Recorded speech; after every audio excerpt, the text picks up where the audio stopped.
She was just a black domestic worker, cleaning the penthouse of the most feared Korean crime boss on the West Coast for 3 years.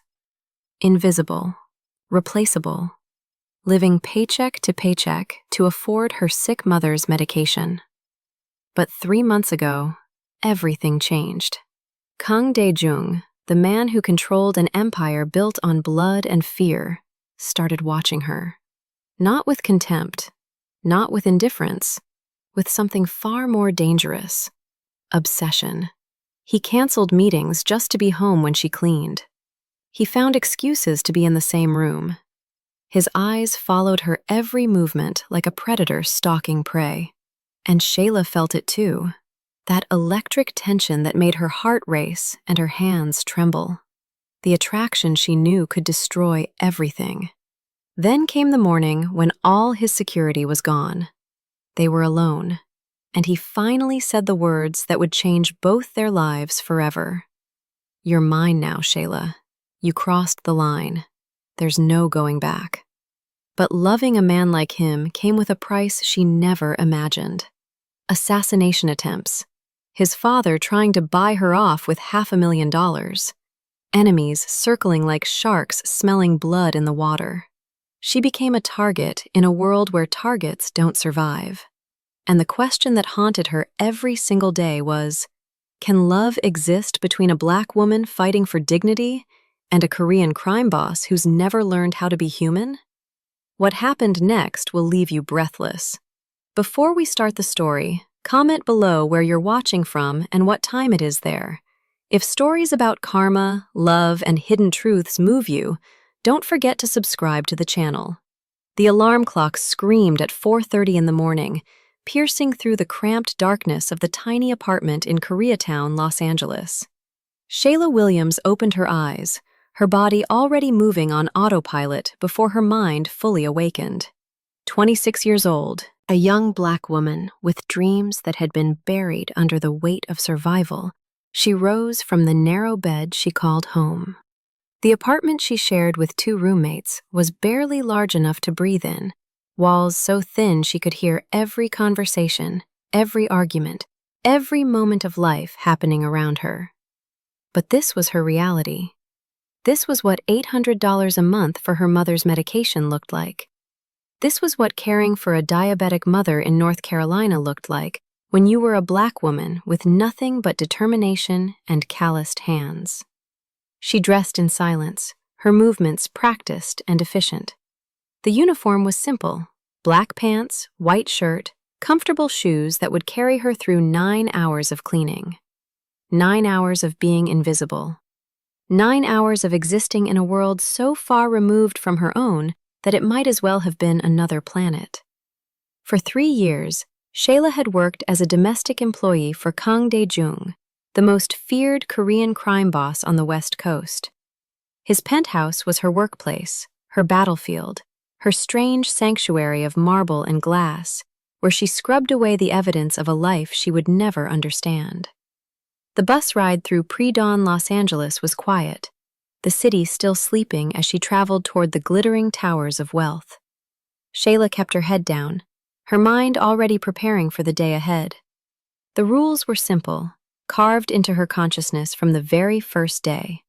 Arrive at 6 o'clock sharp, use the service elevator, keep your eyes lowered, never ask questions about the bloodstains on his clothes or the armed men who held meetings in his office, and most importantly, never cross the invisible line between employer and employee. Never forget your place. Never forget that you are black, you are poor, you are replaceable. For 3 years, she had followed those rules with military precision. Kang Dae-jung had been nothing more than a distant and dangerous presence, a tall, handsome 38-year-old man who was rarely home during her working hours, who spoke little beyond curt instructions in English tinged with a subtle Korean accent, and whose name made armed security guards bow in reverence. She saw the signs of his extreme luxury everywhere. Italian suits that cost more than her annual salary, Patek Philippe watches scattered casually about, bottles of $5,000 whiskey, artwork she was terrified to even dust. The penthouse was a temple of white marble, glass, and steel, with panoramic views of Los Angeles spread out below like a kingdom.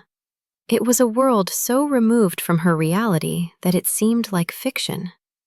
Shayla cleaned this world in silence, invisible, a black shadow moving through the rooms of a man who existed in another dimension of existence. But exactly 3 months and 5 days ago, something had shifted in a way that disturbed her very soul. Shayla had been cleaning the library, humming softly to herself without thinking, when she felt eyes on her back. She turned to find Kang Dae-jung standing in the doorway, simply watching. He said nothing. He just stood there, those dark, impenetrable eyes fixed on her, for long enough to make her heart race and her hands tremble as she dusted the Korean books she could never read. Since that moment, everything had changed. He began to be home always when she worked, canceling meetings, postponing trips, dismissing urgent calls. He would sit in the leather armchair in his office and simply observe her cleaning, without speaking, without explaining, just that intense gaze that made her skin prickle with awareness. Shayla tried to convince herself she was imagining things, that it was paranoia, but the tension in the air grew thicker with each passing day. He started appearing in the same rooms as her coincidentally. If she was in the kitchen, he needed water. If she was in his bedroom changing sheets, he needed something from the closet. The physical proximity increased gradually. He passed too close when crossing paths with her in hallways. His fingers would brush against hers when taking objects. He made strange comments that the black woman couldn't decipher. Last week, he had remarked about her cheap perfume. "You always smell like vanilla. I'm starting to associate that scent with this house."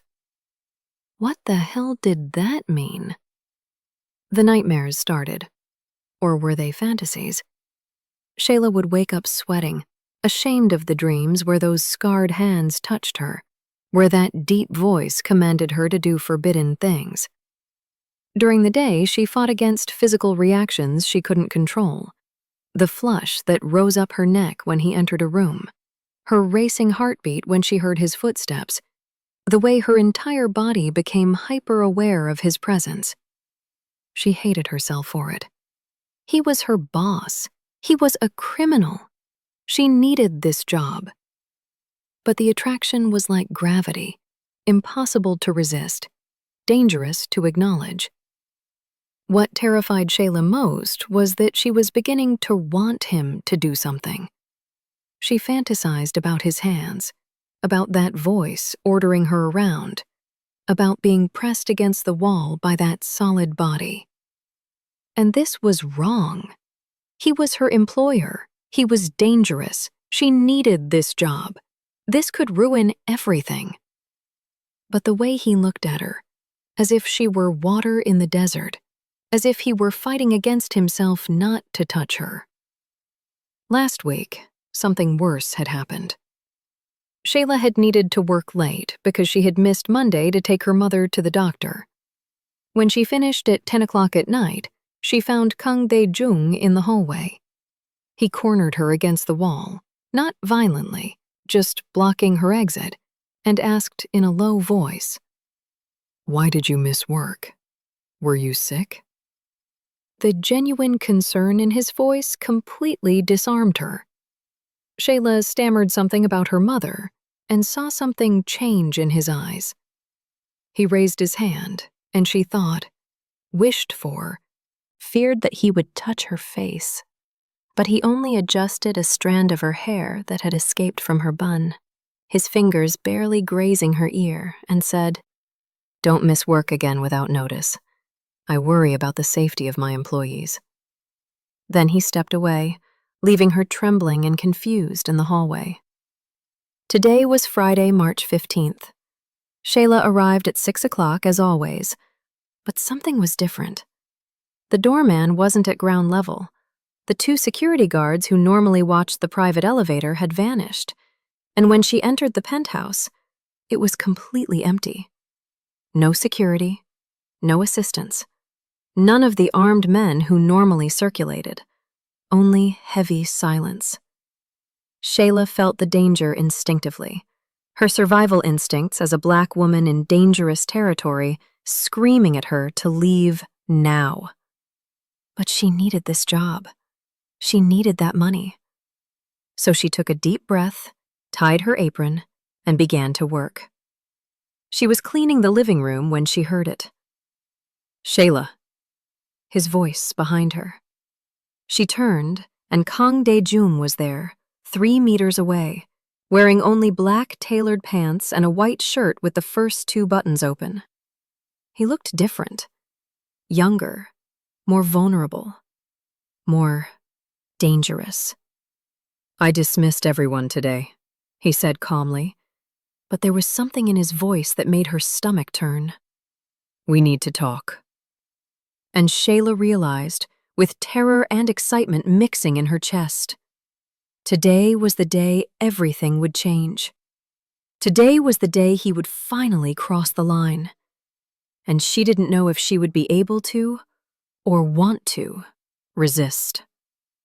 Kang Dae-jung walked to the panoramic window and stood there, his back to Shayla, watching Los Angeles wake beneath the morning sun.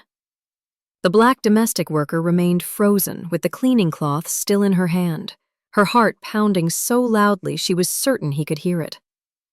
When he finally spoke, his voice came out tense, too controlled. 3 months ago, I came home earlier than usual. You were in the library. You were humming something softly while you cleaned. You didn't see me. And I stood there, watching, for 20 minutes. Just watching you exist in my space. And I realized something disturbing. He turned, and his eyes were different, darker, more intense, more human than she had ever seen them. For the first time in 20 years, I wanted to be home. I wanted to cancel meetings, postpone trips, invent excuses to be here. Because of you. Shayla felt the ground disappear beneath her feet. This couldn't be happening. He couldn't be saying this. Mr. Kang, she began, but he raised his hand, cutting her off. No, he said firmly. You're going to listen to me. For 3 months, I tried to ignore it.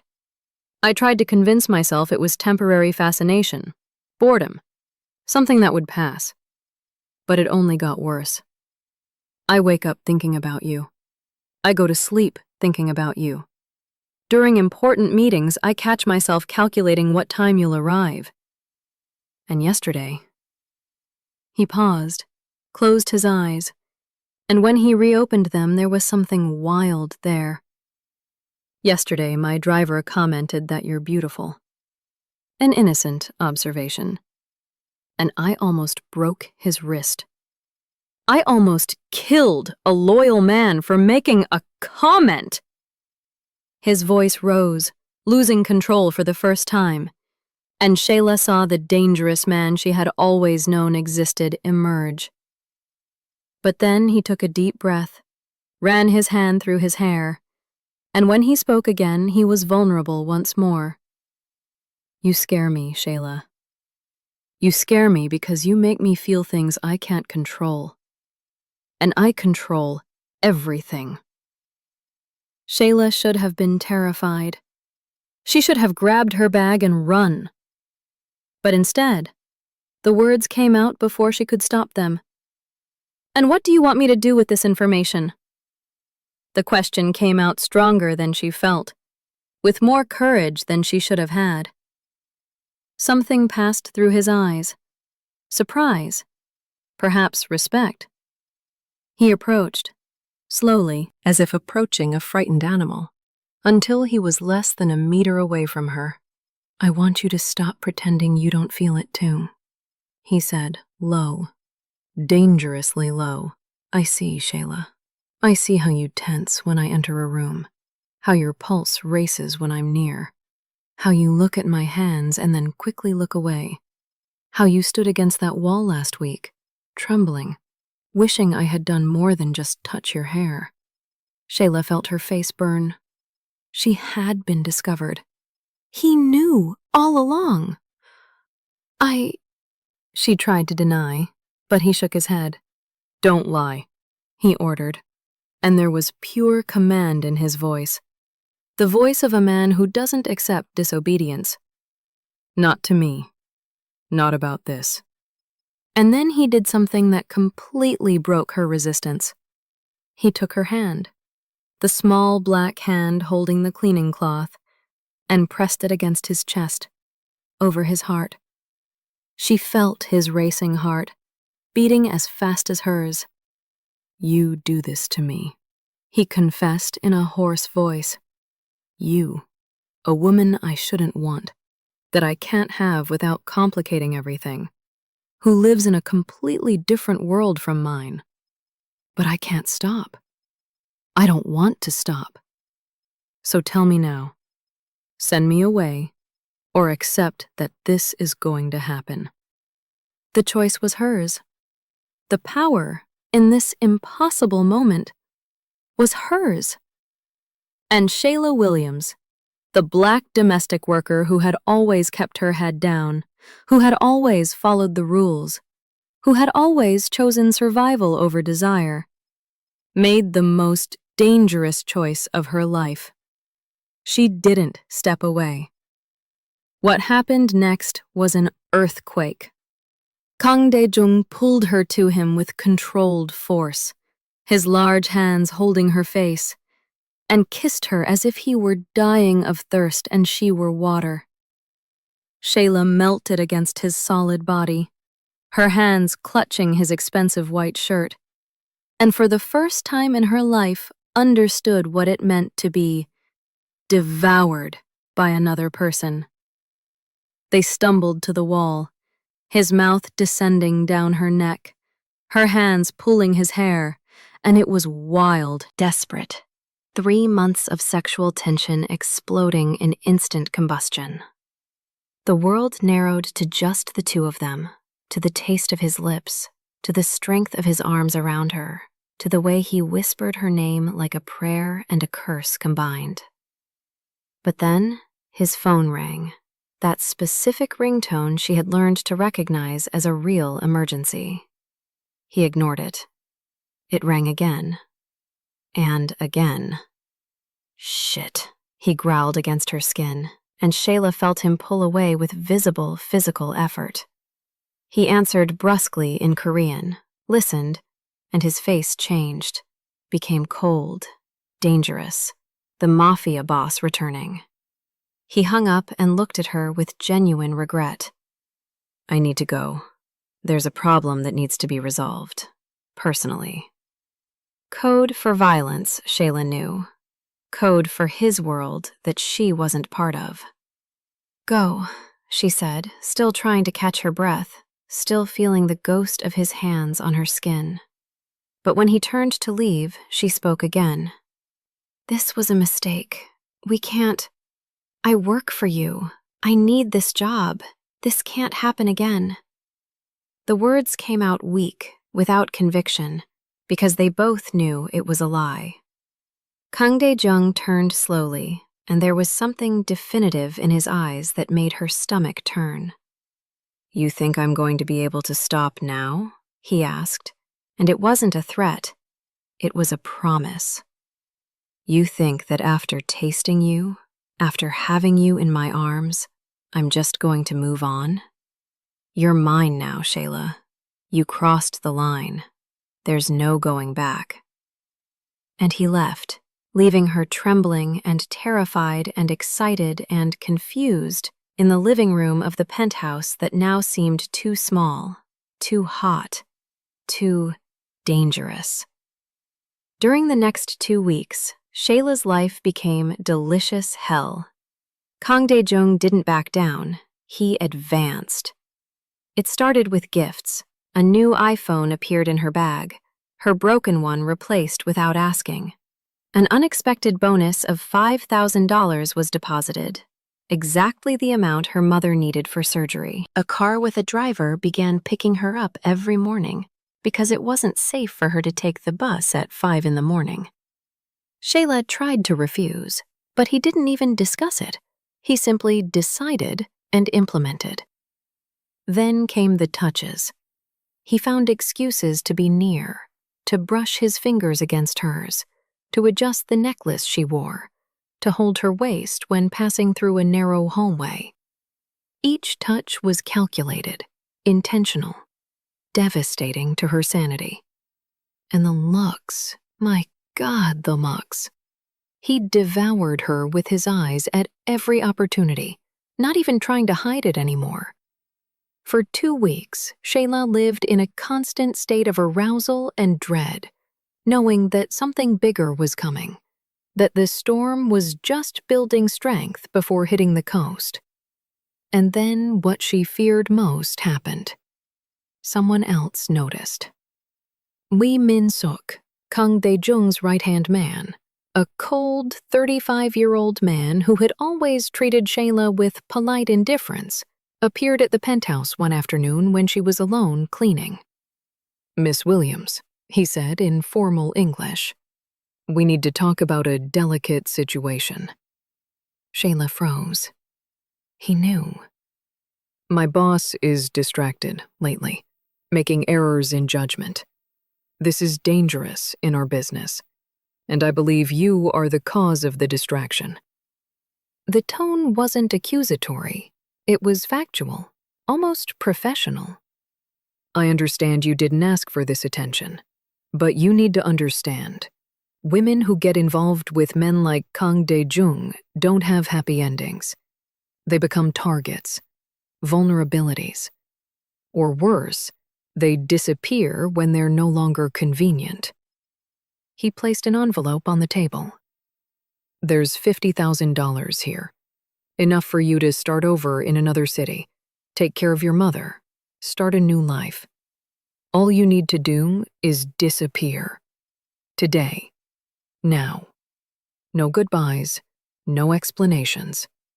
Just go." Shayla looked at the envelope with $50,000, more money than she had ever seen in her life, and then looked at Lee Min-suk with a dignity she didn't know she possessed. "No," she said firmly. "I'm not a problem that can be bought or eliminated. And if Kang Dae-jung has something to say to me, he can say it personally." Lee Min-suk studied her for a long moment. And then something that might have been respect passed through his eyes. "You're stronger than you look, Miss Williams. That's good. You'll need that strength to survive in his world." He took the envelope back and left, but not before leaving a final warning. "Our enemies are already asking about the black domestic worker he can't stop watching. You've become a target, even without knowing it. And targets don't last long in our world." The door closed, and Shayla realized with growing terror that she had crossed not just a professional line. She had crossed into a world where she could die because of this impossible attraction. And the worst part? Even knowing this, even scared, she couldn't imagine walking away from him now. Because for the first time in her life, someone made her feel alive. Lee Min-suk's warning materialized faster than Shayla could have imagined. 3 days after their conversation, she was waiting for the bus to work, having refused the driver that morning because she needed time to think, needed to clear her head, needed to decide if she was truly willing to die for a man she barely knew, but couldn't stop wanting. The morning was cold, the sky still dark, and she was alone at the bus stop when a black car stopped beside her. 2 Korean men she had never seen before got out. "Miss Williams," one of them said with a heavy accent. "Come with us. Now." It wasn't a request. It was a command. And Shayla felt pure terror flood her veins. She tried to run, but one of them grabbed her arm with brutal force. She screamed, but at 5 in the morning in this empty street, who would hear her? Who would care about a black woman being dragged into a car? But before they could force her inside, another car appeared from nowhere. A black SUV with tinted windows that screeched to a stop, and Kang Dae-jun's armed men jumped out, weapons drawn, and faces deadly serious. The shooting lasted 30 terrifying seconds. Shayla threw herself to the ground, covering her head with her hands, hearing bullets and screams in Korean, and the sound of bodies hitting pavement. When silence returned, strong hands lifted her up gently.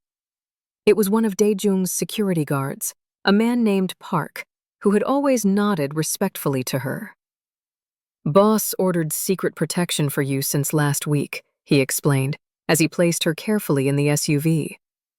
He knew they would try this. "I'm sorry for the scare, Miss Williams." Shayla was trembling uncontrollably when they arrived at the penthouse, her entire body in shock. And Kang Dae-jun was waiting at the door. And for the first time since she had known him, she saw pure, undiluted fear on his face.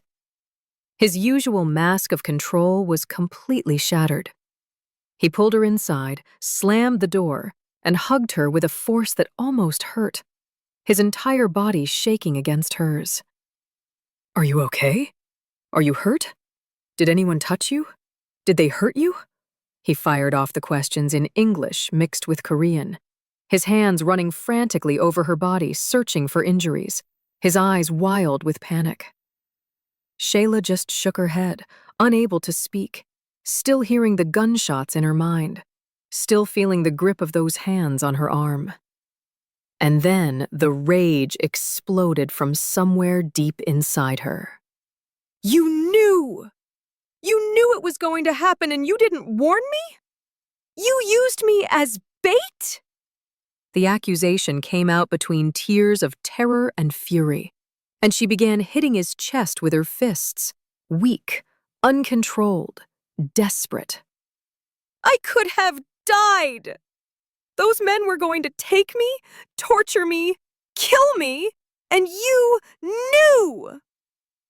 He let her. He let her discharge all her anger and fear, taking every blow without flinching, until she collapsed against him, sobbing uncontrollably.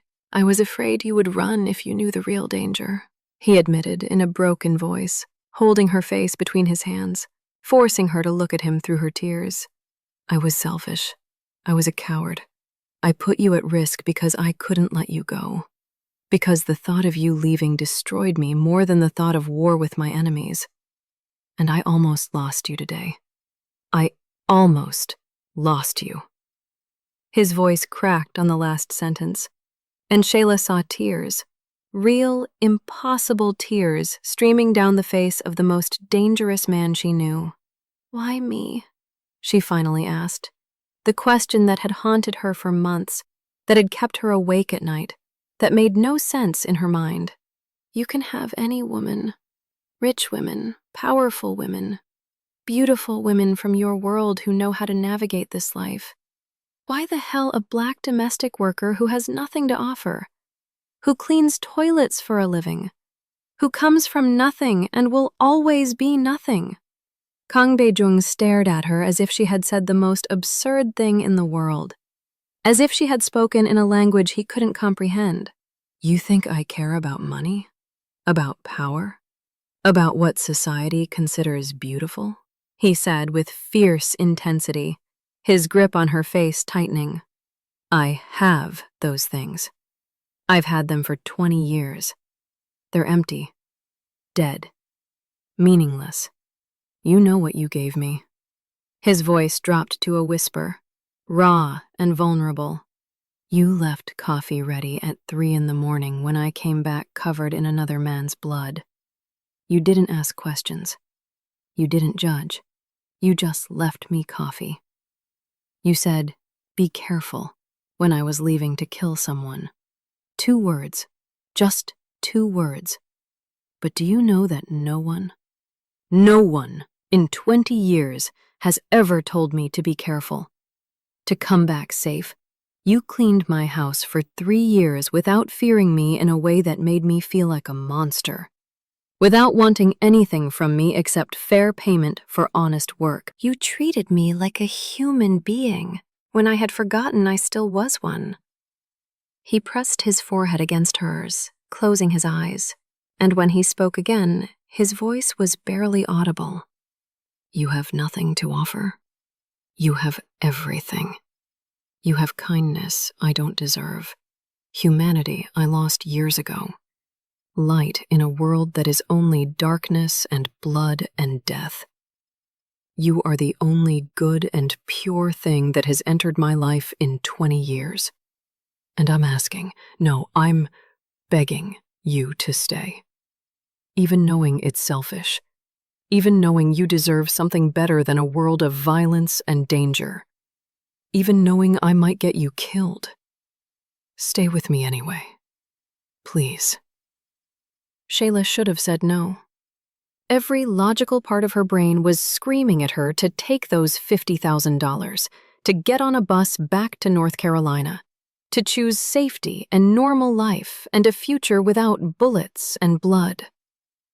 But when she looked into the eyes of this broken and dangerous man who made her feel seen for the first time in her life, who looked at her like she was precious and irreplaceable, who was literally crying because he almost lost her, the choice was already made. It had been made 3 months ago when he first stood in that doorway, watching her hum. "I'll stay," she whispered, and saw devastating relief flood his face like sunrise. "But with conditions. I'm not your property. I'm not a dirty secret you hide from the world. If I stay, you treat me as an equal, not as a hidden lover or a kept woman. You introduce me to your people as someone who matters, and you never, ever keep me in the dark about dangers again. Never. If I'm going to die for loving you, I deserve to know it's coming."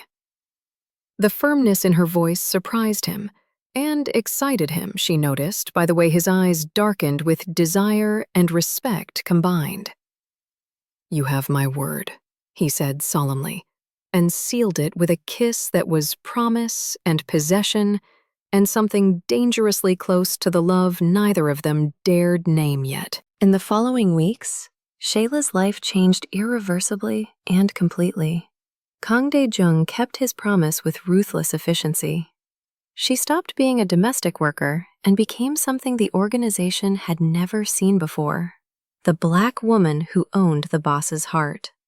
He moved her to the private wing of the penthouse, into rooms decorated with luxury she had only seen in magazines.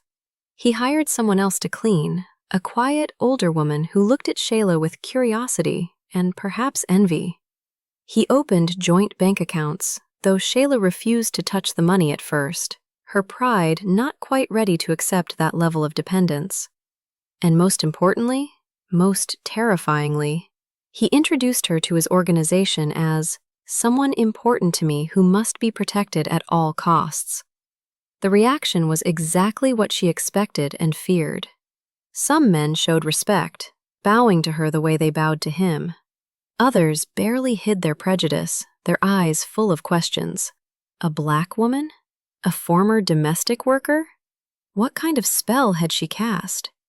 But Dae-jung's word was absolute law, so no one dared to openly contest or disrespect her. Shayla learned to exist in this strange new world, attending dinners with criminals where everyone was polite and deadly.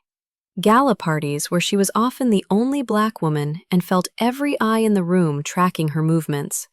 Business meetings where blood and territory and murder were discussed as casually as stock prices. It was terrifying and intoxicating simultaneously, like living in a beautiful nightmare she couldn't wake from and wasn't sure she wanted to. But peace was an illusion in Kang Dae-jung's world, a fragile dream that shattered easily. 2 months after the relationship became official, after Shayla had begun to believe that maybe, just maybe, they could make this impossible thing work, her mother became the next target. Not with bullets or kidnapping, but with something far more insidious: money and shame. Shayla's mother had been brought to Los Angeles and placed in the best private hospital money could buy, receiving treatment that would have been impossible back in North Carolina. She was recovering well, her diabetes finally under control, and Shayla visited her every day, carefully avoiding details about exactly how she could afford this level of care. But one afternoon, when Shayla arrived for her daily visit, she found her mother sitting up in bed with a strange expression on her face, angry and proud and protective all at once. "A man came to see me today," her mother said slowly, watching Shayla's face carefully. "An older Korean man, very polite, very well dressed. He said his name was Kang Jin-woo."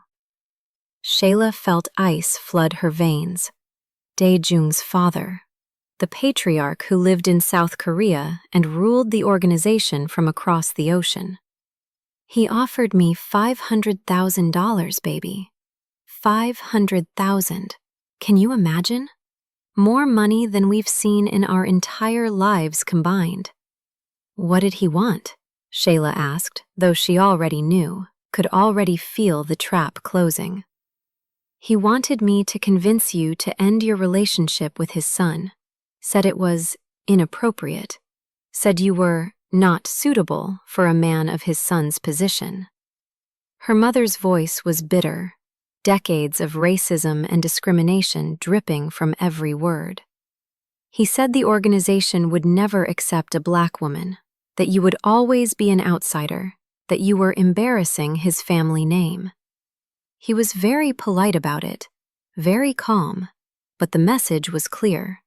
Take the money and disappear, or consequences would follow." Shayla felt rage and shame and fear war inside her chest. "What did you tell him?" she whispered. Her mother looked at her with fierce pride, with the strength that had carried her through poverty and illness and single motherhood.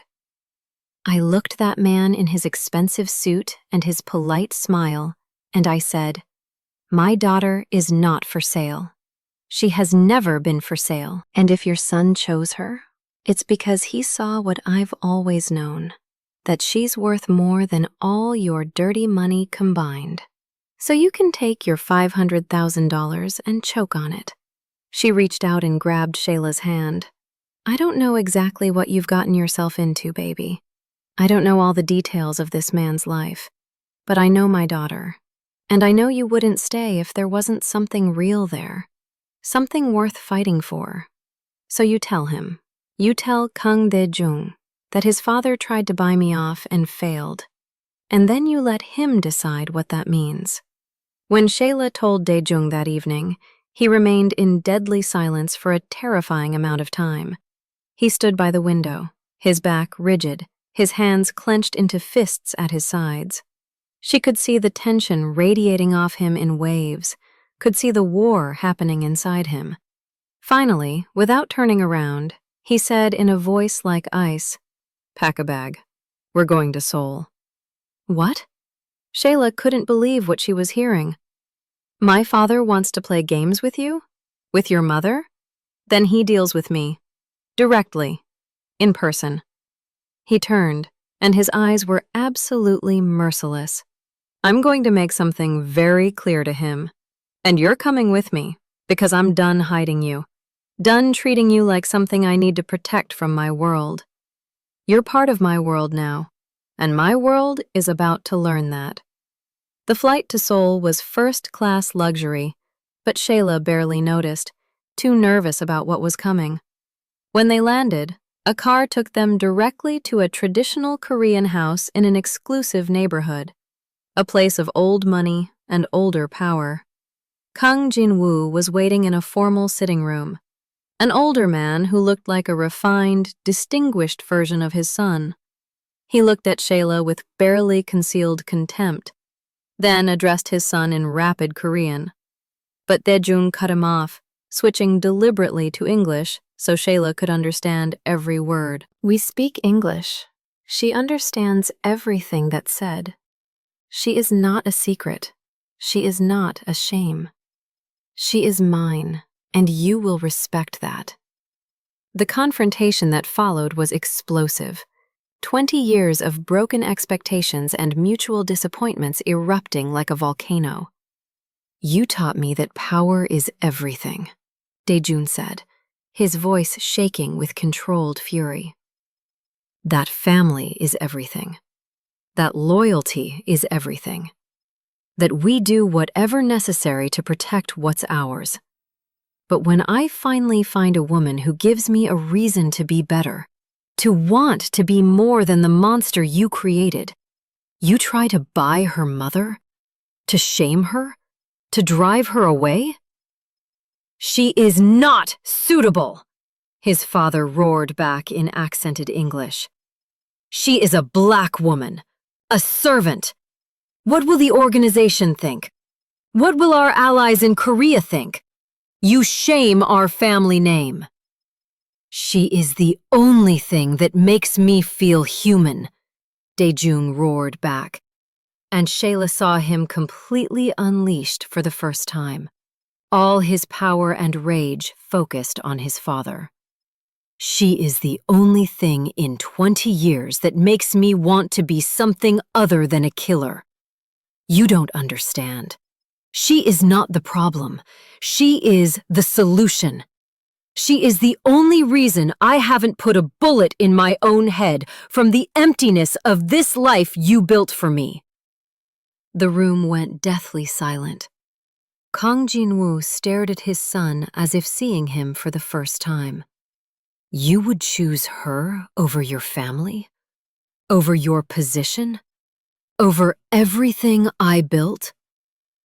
Yes, Daejun said simply, and reached back to take Shayla's hand, pulling her forward to stand beside him. I choose her. I will always choose her. So here's what's going to happen. You accept her. You treat her with the respect she deserves, or I walk away. I pass control to Min-suk. I disappear. And you lose your son and your heir in one move. Your choice, father. The threat of losing everything worked where reason had failed. Kang Jin-woo looked between them, said the determination in his son's eyes, the quiet strength in Shayla's posture, and finally, slowly, he nodded. If she makes you happy, he said stiffly, then I will not interfere further. But understand, she will face opposition. She will face discrimination. This will not be easy. Nothing worth having ever is, Daejung replied. 6 months later, Shayla Williams stood on the penthouse terrace, looking at Los Angeles spread out below like a carpet of lights. She was wearing a silk dress that cost more than she used to earn in a year as a domestic worker, and she was still getting used to the weight of the ring on her finger. The engagement ring that Daejung had given her last week in a proposal that was somehow both deadly serious and achingly tender. Kang Daejung approached from behind, wrapping his arms around her waist, and she leaned back against his solid warmth. Do you regret it? He asked quietly, his voice rough with emotion. Staying? Choosing this life? Choosing me? Shayla thought about the assassination attempts. There had been 3 more in the last months. She thought about the judgmental looks at every social function, the whispers behind hands, the people who would never accept a black woman in this position. She thought about the sleepless nights when he went out to handle business, wondering if this would be the night he didn't come home. She thought about the constant weight of loving a man whose hands had taken lives, who lived in moral gray areas she still struggled to understand. But she also thought about the way he touched her every morning as if she were precious and irreplaceable. The way he had learned to make coffee exactly how she liked it. The way he held her mother's hand during her surgery, staying in the hospital all night despite having important meetings. The way he looked at her every single day as if she were a miracle he couldn't quite believe was real. Sometimes, she admitted honestly, because lies had no place between them. Sometimes I wake up terrified. Sometimes I want to run back to that simple life where the worst problem was making rent, where I was just a black girl trying to survive, not a black woman living in a world of violence and blood. She turned in his arms, looking up at the face that had become her entire world. But then you look at me, the way you're looking at me right now, like I'm more important than your entire empire, like you would burn it all down if I asked. And I realized that I would rather have you, with all the danger, with all the darkness, with all the impossible complications, than have safety without you. She reached up and touched his face, feeling the slight stubble on his jaw, seeing the love in his eyes that he no longer tried to hide. You made me choose between survival and living, between existing and being alive. And I chose life. I chose you. I don't regret it, even when I should, even when it's terrifying, even when it's impossible. I choose you. Kang Dae-jung kissed her with a tenderness that contradicted everything he was, everything the world believed him to be. You saved me, he whispered against her lips. You saved what was left of my humanity. You gave me a reason to be better, to want more than blood and power. I don't deserve you. I will never deserve you. But I will spend every day of my life trying to be worthy of you. And there, on the terrace of the $2 million penthouse, the former black domestic worker and the Korean crime boss stood together. An impossible love story that had begun with her cleaning blood from his clothes and evolved into him being willing to spill blood for her. It wasn't a fairy tale. There was no happily ever after waiting at the end of this story. Only the daily choice to love each other despite the danger, despite the opposition, despite every logical reason why this should never work. But it was theirs. It was real. It was fierce and complicated and dangerous and absolutely worth fighting for. And in their world, in this impossible space they had carved out between two different realities, that was more than enough. That was everything. If this story moved you, pause for a moment and reflect. Have you ever been judged as not suitable because of who you are or where you came from? Have you ever had to choose between safety and truly living, between surviving and being alive? Have you ever loved someone the world told you was wrong for you and fought for that love anyway? Tell us your experiences and feelings in the comments. We read every single one. And if you believe in stories about dignity, humanity, and choosing love over fear, don't forget to subscribe to the channel.